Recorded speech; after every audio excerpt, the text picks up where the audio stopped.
देखिए सब तो रोज केकर बेटी है घर कहाँ कस के बोल जिला कहाँ जिला कहाँ पोती के कर के कौन कस के बोल अच्छा तोहर नाम का है ऋषिका का नाम है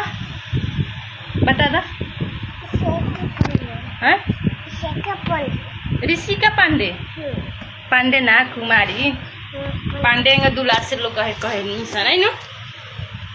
बबुआ के बेच दियो केकर भाई है बबुआ के कर बबुआ के कर बबुआ बाबा के कर बबुआ हो